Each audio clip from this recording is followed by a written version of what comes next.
This is For Keeps, a podcast about collections and connections.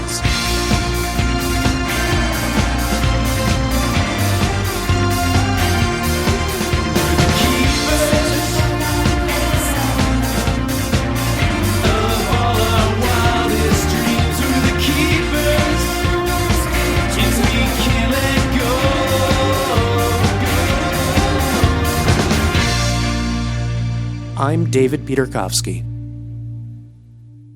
This is the story of a collection that captures a very specific place and time. The declining, rough-and-tumble New York City of the late 1970s and early 1980s. Against that gritty backdrop, it also captures the start of several things. A bond between a budding young scientist and a gifted teenage artist.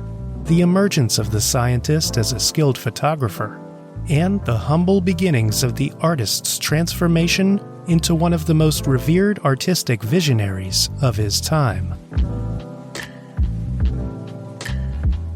Emerging from the underground art scene of 1980s New York, Jean-Michel Basquiat achieved worldwide fame in the early part of the decade, establishing himself through an expressive visual style that frequently merged vivid imagery with provocative words and phrases. Born in 1960, the New York native first began expressing himself artistically as a teenager, as part of a graffiti duo called Samo, with his childhood friend Al Diaz. But by his early 20s, Basquiat was receiving high praise for his paintings, and he quickly became one of the most popular and critically important artists of his time, a successful black artist in a rarefied world that was dominated by white artists. Basquiat's career was prolific but short, with the artist dying in 1988 from an accidental drug overdose at the age of 27. But his artistic legacy lives on through his dynamic, neo-expressionist works, which could feature boldly painted text, recurring illustrations of crowns, and raw depictions of human figures, many of them African American. But before Basquiat was Basquiat, he was Jean, the charismatic 19-year-old who wound up sharing an apartment in New York's Greenwich Village with Alexis Adler. It was 1979, and Alexis was fresh out of college, a young scientist drawn to the edginess of Lower Manhattan and the artists living there. She and Jean met in the East Village, and together they moved into a shabby apartment on East 12th Street. During their time together in that apartment, from 1979 into 1980, Jean and Alexis were a couple. And they inspired one another, with Jean using the apartment as a studio, and even occasionally using the apartment itself as his canvas, painting on the walls, on the doors to the bathroom and the refrigerator, and even on some of Alexis's clothing, to her surprise. For her part, Alexis went with it, and she found Jean and his creativity to be a captivating subject for her photography. In all, she took roughly 150 photos of Jean at home, pursuing his creative endeavors, and she's held on to them in an archive that she's taken great pains to keep safe.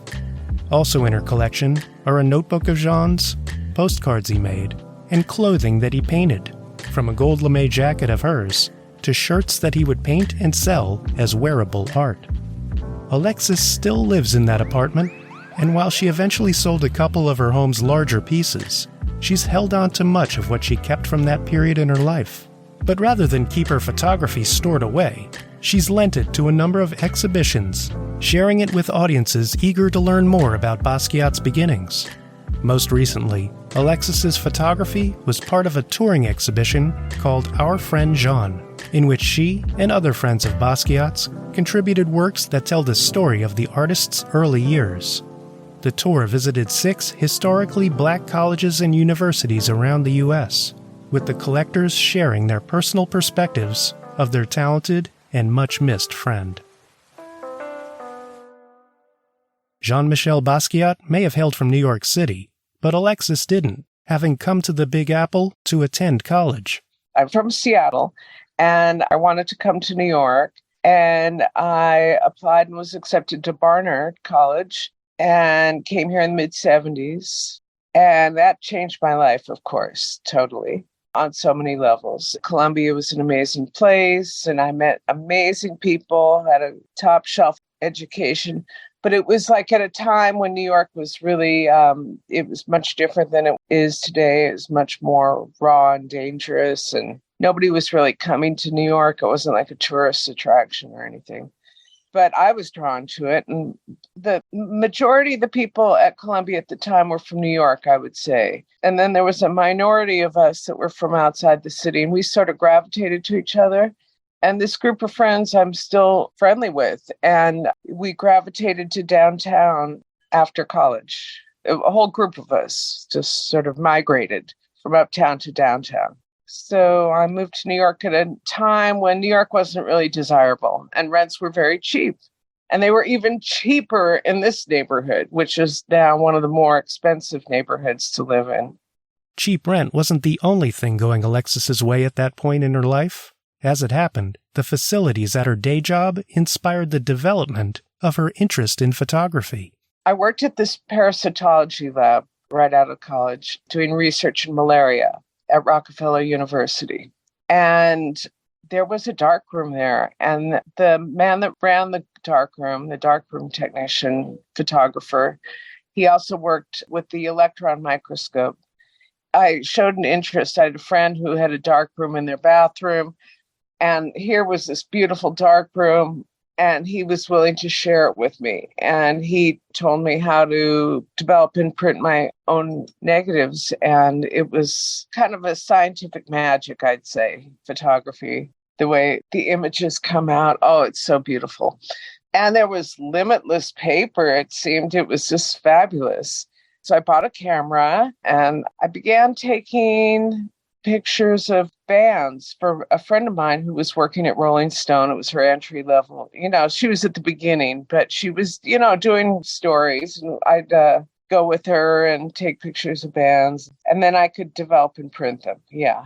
Gotcha. And you were in a good part of the city to be looking at bands and taking photos, it sounds like. Right. The only thing was the whole city, as I said, was very dangerous, I'd say, and I was afraid to take my camera out on the street. And as a woman, I felt it was dangerous just walking down the street, let alone having something like my Nikon around my neck. So anyway, I generally photographed bands. That was my main focus. And then what was going inside my apartment. Just a couple years before Jean-Michel Basquiat was rubbing shoulders with the likes of Andy Warhol, and long before his works would sell for millions of dollars, he was a young person in need of a place to live. That's something that he and Alexis had in common. Can you describe how you met Jean and what your first impressions of him were like? I met Jean-Michel at a party. Well, I'd seen his graffiti. Him and Al Diaz were doing Samo graffiti. And it was very provocative. And then we ended up crashing at my friend Felice's at the same time, who was from Barnard days, Felice Rosser. And then she sort of threw us out because we weren't great roommates, either of us. And there was too many people in a one-bedroom apartment. There was another woman, Jennifer Jazz, and it was just too many people. People were coming and going at those days. It used to be, people would come and, over at each other's apartments. And then we were looking for an apartment together, we decided, Sean and I. And through this parasitologist friend at Rockefeller, he said, I have a friend who lives in your neighborhood, who works at NYU. Maybe he could hook you up because they've got lots of room in his building, he said. So I go down there. It's a semi-abandoned building, so yeah, there was room. We were shown several apartments, let's say, and, one was like rubble strewn, but this one was just sort of abandoned. So Sean and I figured that this was a good one. So it was top floor, 6th floor walk up, like in the front, less break-in potential, whatever. And we moved right in. Were you actually renting it, or was it just kind of available and abandoned? We had an agreement with a tenants association. There were 2 people here that were organizers. Without them, this would not have occurred. But they were 2 women who I don't know how they came upon the building, but they were here and they were organizing us to get involved with this tenant program that the city was offering, that if you could prove yourself capable of running your building, they would sell it to you for $250 per apartment. So that was the plan, and we became part of it through them.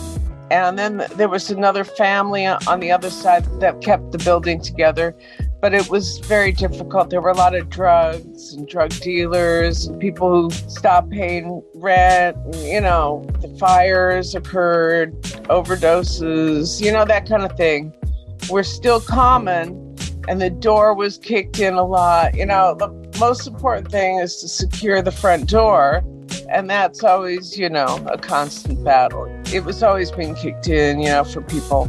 Anyway, we didn't have an intercom. You had to call up upstairs, and we had to throw a key out the front window in a sock, rolled up in a sock. You can't just throw a key. No buzzing anybody in. No, we didn't have a buzzer at that time. We barely had a front door, that was the most important thing. Alexis says that during their time together, she immediately sensed something special in Jean and his work. Did you see that early on? Oh, yeah. I knew there was something special. Jean-Michel was a very special individual. You could tell. I could tell, it was profound. And he didn't lack confidence either, right? Well, he was sure of himself. Yeah. Confident. Is that the same as sure of yourself? I'm not sure. Slightly different. He was righteous. He was a righteous individual. He was also open to artistic experimentation, so Jean worked on varied creations of all kinds, and Alexis captured those efforts in the photos that she took in their apartment. He was always exploring everything. That was the time you could explore just everything. And we were all doing that. We were, music, art.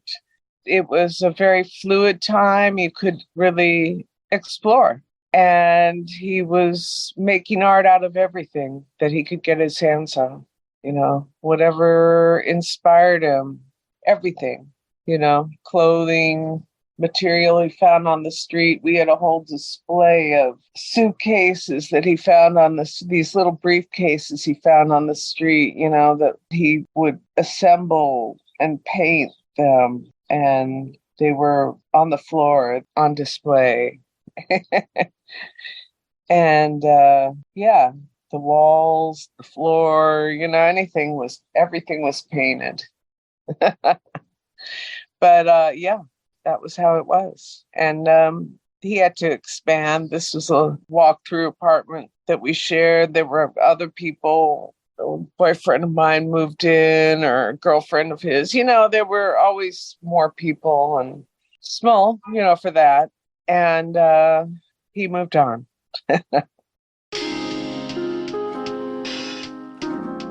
Talking to Alexis via video gave her a chance to do a visual walkthrough of some of her photos of Jean. See this flag? I donated this to the Smithsonian. I remember it being so special for him, and it belonged in a special place. These are like molecular formulas, or like a chemical reaction that is in a notebook that I have of Jean's. This is like some of the first crowns he did. These were in the hallways of our building, coming upstairs. This is like his studio room, the middle room. It's him working on the floor, maybe on the floor, or just doing something. We didn't even have a table at the time. Whatever you'd find on the street was good at that time. That's how we furnished things. Nobody had any money. I mean, I had a job, but it was just like, it was a recession. It was really, nobody had any money. But that's okay. We did what we could with what we had.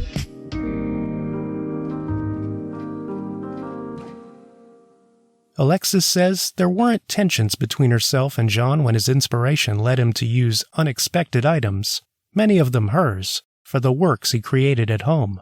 When he painted it, it looked cool. But, like I have a picture of myself in this jacket that he painted, and then it became an art piece, and then it disappeared. He would be selling artwork or displaying it in people's stores, and so I didn't have the jacket anymore, but whatever, that was whatever. I still have some of the clothing he painted for me, I have a gold lame coat that was a cool gold lame coat, but now it's even cooler.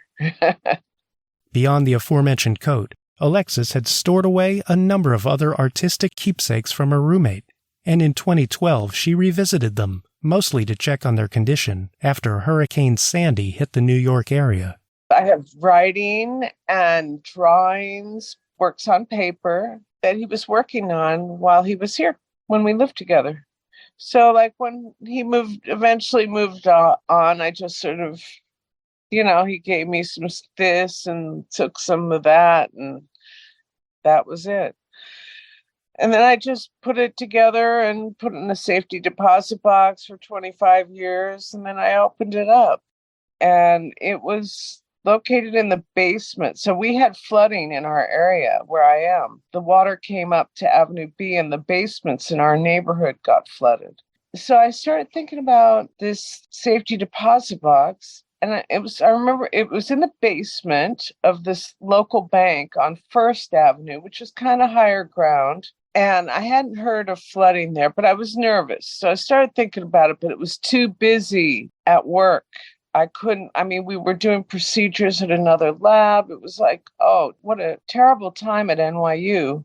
And so, but I kept thinking about this safety deposit box. So about a month later, sort of the end of December that year, I went over to the safety deposit box with my daughter and a friend of hers, and I couldn't believe what I had.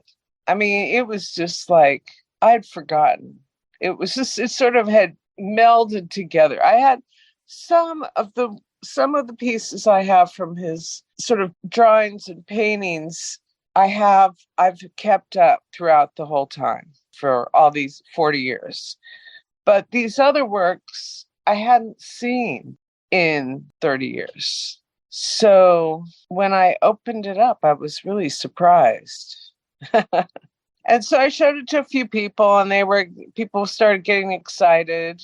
And I realized I had to do something, but I wasn't really in the art world. So I, enlisted help from people. So you wound up selling some of it? I had a mural on the wall of the apartment, and it was one of the first things Jean painted when we first moved in. Said olive oil. And we watched cartoons, like Saturday cartoons at the time, and that was the only time you could really watch them. And he was a Popeye fan, and I think I reminded him of olive oil, whatever. So that was on the wall for 30 plus years, right under the base, the roof of this tenement. And we get leaks every now and again. And I felt like I protected this mural as long as I could. I had kids, it was there always on the wall, but I painted around it a few times, but it felt really delicate. It was old plaster. It just needed to be conserved. I knew that. Alexis also realized that another Basquiat piece in the apartment, again in an unexpected place, would be better served outside of the home. And so began the odyssey of authentication through a committee from the Basquiat estate and appraisals. I had a bathroom door that also, I could have kept, but, it needed to go out into the world. In fact, all of it, I wanted to make sure it got out so that people could see. That was my first thought when I started thinking about it. I wanted to share it.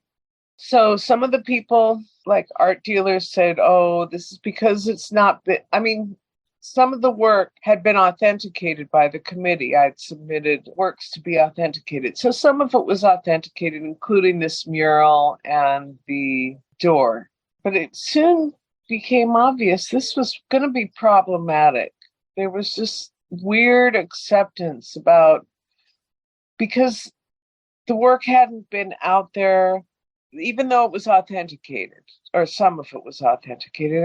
And so anyway, one of the proposals came from Christie's. And I listened, I figured Christie's, that seems legit.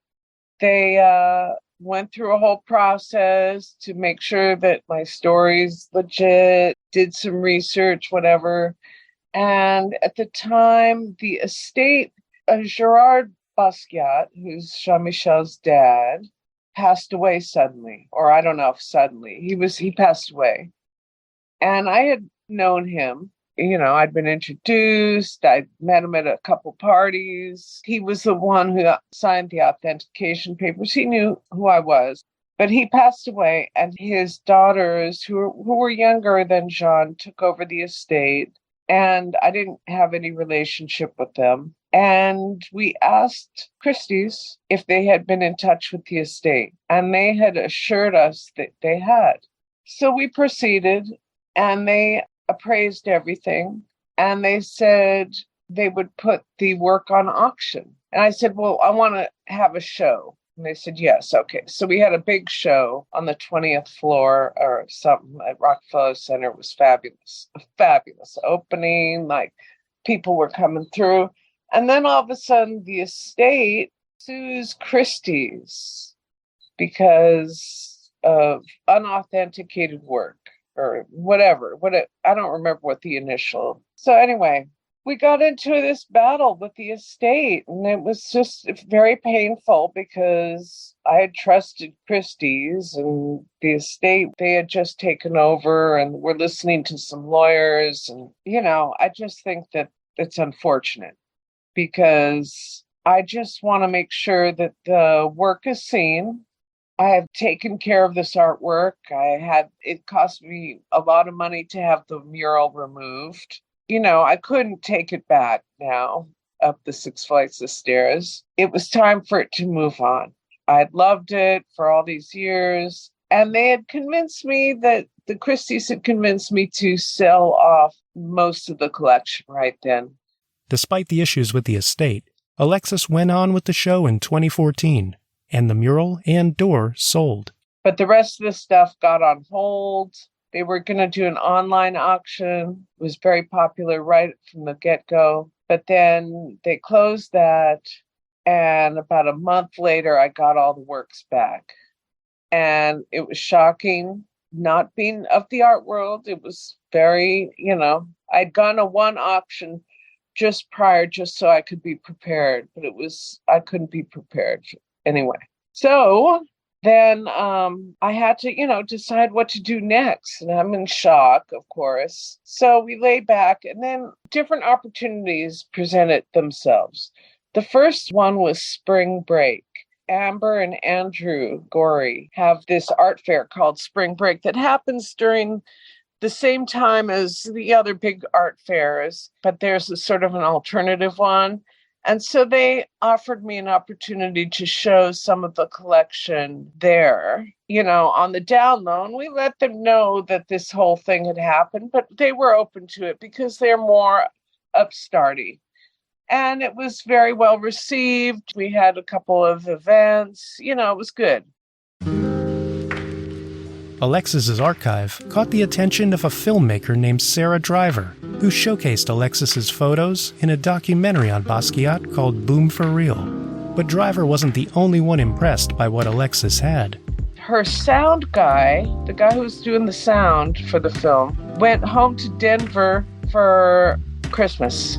And he was telling people what he'd been doing. And one of his cousins was on the board of this museum in Denver, the Denver Contemporary Art Museum. And she said, oh, that's really interesting. And so she told her director, Adam Lerner, and him and Nora Abrams, who was the curator there, came to New York and saw what I had. And they were like, oh, we'll show this. So that happened in 2014, the Christie sale. In 2017, Museum of Contemporary Art Denver we opened the show of the whole collection again and my photographs. And it was really well received. They had like their largest attendance ever. You know, it was just really great. So were the olive oil mural and the door part of that exhibition? The olive oil, no, that's in private hands. The door, though, was purchased by some investment people, and Nora was able to get it back so that it was part of the exhibit. And the exhibit was kind of laid out like the apartment was. It was kind of nice. It was really nice. She did a really beautiful job. Uh-huh. So of the things you've held on to, what would you say are the standout items? I have everything. No, I have two pieces. I have like a drawing, a self-portrait that's really amazing. I have some drawings, clothes. Yeah. When you say clothes, you're talking about clothes that he painted to sell? Yeah.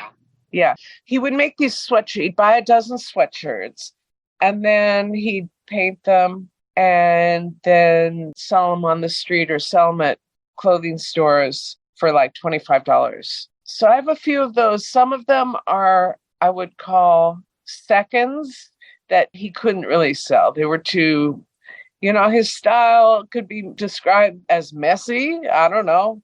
But for clothing, it didn't really work at that point. Now it would be fine. So I have some of those layers and layers of paint. How about postcards? I know he did a bunch of postcards. Did you? Yes, I have a couple postcards as well.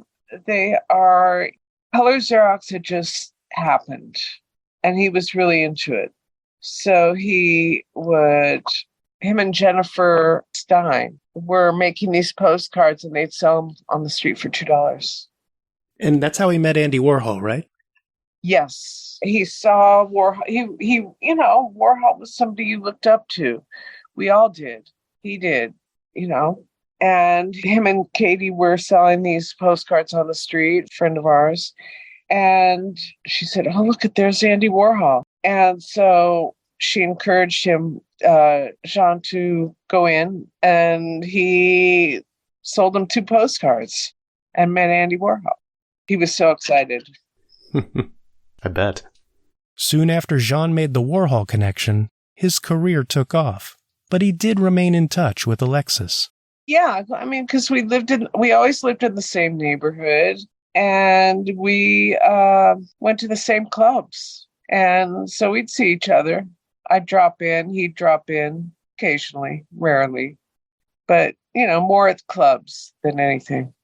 But on the street as well. Here in the East Village, you just walk out and you can run into people. I mean, Lower Manhattan, like this area. It's like that. It's a village. Years later, Alexis joined forces with another village of sorts, in this case, close friends of Jean's, to share memories of Basquiat with the world. She contributed several photos to a 2022 touring exhibition that visited several historically Black colleges and universities across the U.S. I've teamed up with Bishop Gallery in Brooklyn, and they set up a tour with the Thurgood Marshall College Fund, Group Black, and Hennessy to sponsor this tour of historically Black colleges and universities, which debuted at the Bishop Gallery, was also shown in Miami at Basel in, I think, 21. And then we had this tour, which was really amazing in the fall of last year, going to these colleges and having events. And it was really an amazing experience because, first of all, I went to places I'd never been to before. And we took this artwork to places that, again, I had a professor tell me that he'd never seen a Basquiat work himself with his own eyes. Here in New York, you're going to see it. So it's really been great to share it. And hopefully I've been working with the Smithsonian African American collection, and maybe we'll be able to continue it we're looking for sponsors anyway.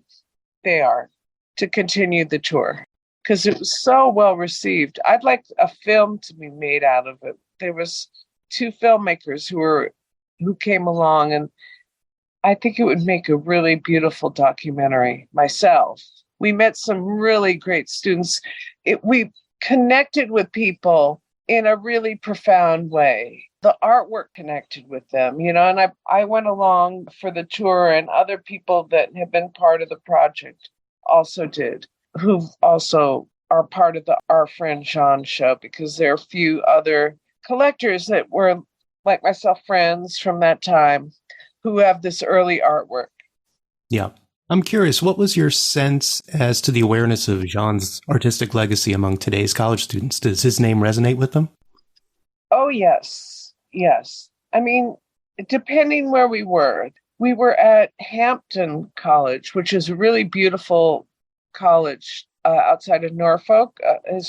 They're all historically Black colleges. But this one really, their museum is like a historical museum. It's really phenomenal if you're ever in Norfolk area. Anyway, they had a great art school, but they somehow lost their art school and they're more business-oriented type university. So we were doing this class and not everybody knew who Jean-Michel Basquiat was. They were familiar with his artwork. Everybody's seen The Crown, but everybody who was coming to the galleries knew who he was. But that was an interesting stop on the tour, Hampton, but a really beautiful place. And I met really amazing people there at every one of the stops. It was really an amazing tour. Uh-huh. So I have one last question for you. I read that your textbooks influenced Jean's work at various points. I'm wondering how your time and exposure to Jean influenced your work as a photographer. Can you draw any connections between his explorations and yours? Well, I like the close-up. And this is a photograph of an embryo. And so I have a lot of micrographs that I've shown as well.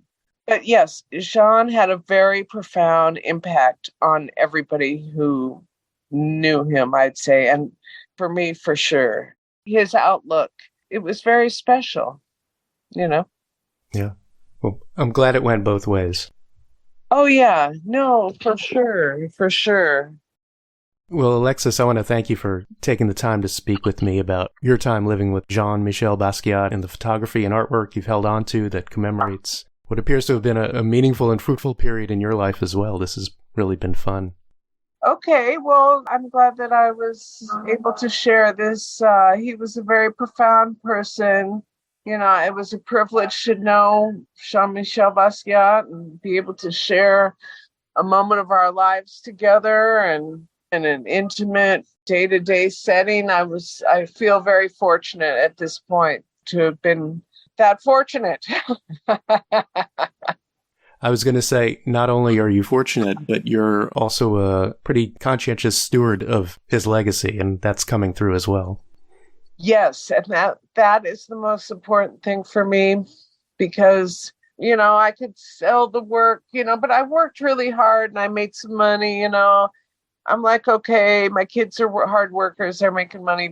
It's not about the money, it's really about, I see the work being important, and if it gets sold, then it goes into somebody's house and then nobody else could see it. So I donated this flag. Thousands of people get, tens of thousands of people get to see it. How fabulous is that? And they don't have a Basquiat, sadly, because nobody's donated it to them, because museums and everything have gotten priced out.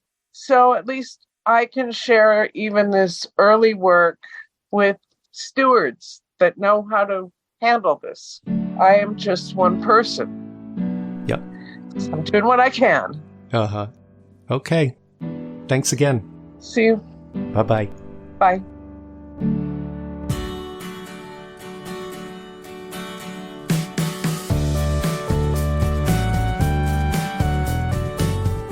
Well, Alexis Adler may still live in that same apartment in New York's East Village, albeit expanded and updated. But when it comes to her collection, she's looking to the future. She's currently working with Brooklyn's Bishop Gallery to find a more permanent home for her collection, and she's hoping it'll be housed in a museum or library someday, where it can be easily shared with the world and give art lovers a chance to get a better sense of the backstory of her friend Jean. For Keeps is a production of me, David Peterkowski. My thanks to Alexis Adler for chatting with me about her collection of photography of her former boyfriend, Jean-Michel Basquiat, as well as her original pieces of his art that she's held on to. At forkeepspodcast.com, you'll see photos of Alexis, Jean, and some of the standout pieces from her collection. The show's theme song is by Still Flyin, and the closing theme is by Eric Frisch. Additional music for this episode comes courtesy of L. Ketter, whose music can be heard via the Spotify link in the show notes. Thanks for listening to For Keeps. Until next time, keep on keeping on.